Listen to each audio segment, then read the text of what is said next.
published, 5:51 EDT, the 23rd of April 2018, updated, 7:18 EDT.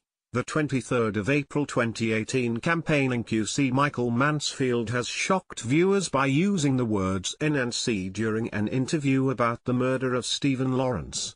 Mr. Mansfield, who was Doreen and Neville Lawrence's barrister, used the offensive words on live TV when he said the Met is still institutionally racist. Yesterday the head of Scotland Yard clashed with the Archbishop of York over the extent to which the murder of Stephen Lawrence changed British policing. Sky News breakfast presenter Sarah Jane Mee asked whether Mr. Mansfield thought Archbishop John Sentamu was right to say the Met is still racist. Michael Mansfield QC has shocked viewers by using the words N and C during an interview about the murder of Stephen Lawrence. Sky News host Sarah Jane Mee apologized for Mr. Mansfield's work, but he insisted, "Those are terms that were used and still are used." It said, "Yes. That's why I'm saying it hasn't been eradicated, it's just that the threshold has gone up and police officers and public have been far more aware of these risks." The life and legacy of murdered teenager Stephen Lawrence will be celebrated during a memorial service today marking the 25th anniversary of his death. Sometimes it's not evident by somebody actually calling someone a CN or a N or whatever phrase there is, it's not as obvious as that. Miss Mee was forced to apologize for his language.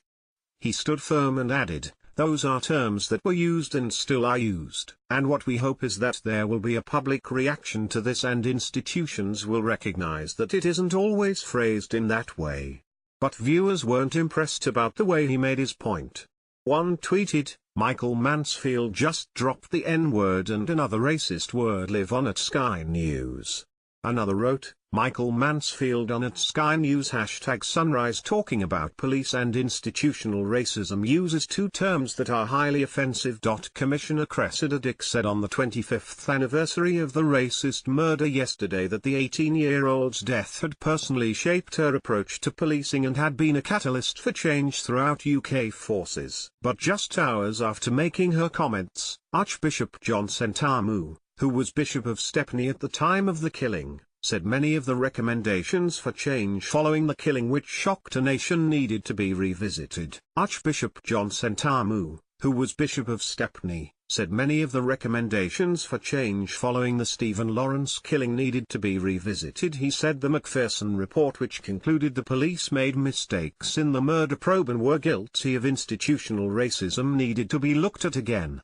He told BBC Radio 4's Sunday programme, "I think the 72 recommendations, which were accepted by the then Home Secretary, and there was an action plan. I'm afraid it needs to be revisited by every police service so that they learn the lessons that were very clear." Commissioner Cressida Dick said on the 25th anniversary of the racist murder yesterday that the 18-year-old's death had personally shaped her approach to policing. When asked what needed to be done to improve attitudes which may be considered racist, he added, "I think it is a question of greater training. People need to be more vigilant and they need to realize that if you stereotype people, you end up disadvantaging them." Earlier, the Met Commissioner insisted the force had changed, but she pledged to listen and continue to build on Stephen's legacy. She praised his parents Neville and Doreen's fight for justice as inspirational after their son was stabbed to death just because he was black. The aspiring architect was set upon by a white gang at a bus stop and left to die in Eltham, South London on April 22, 1993. Two of the group have been convicted of murder, but the rest have evaded justice. David Norris and Gary Dobson are both serving life sentences while three other men accused of the killing, Jamie Accourt, 41, his brother Neil Accourt, 42, who uses his mother's maiden name Stuart, and Luke Knight, 41, remain at large. Yesterday it emerged that Jamie Accourt is living the high life in Marbella while on the run from police who are hunting him over links to a drug-dealing gang.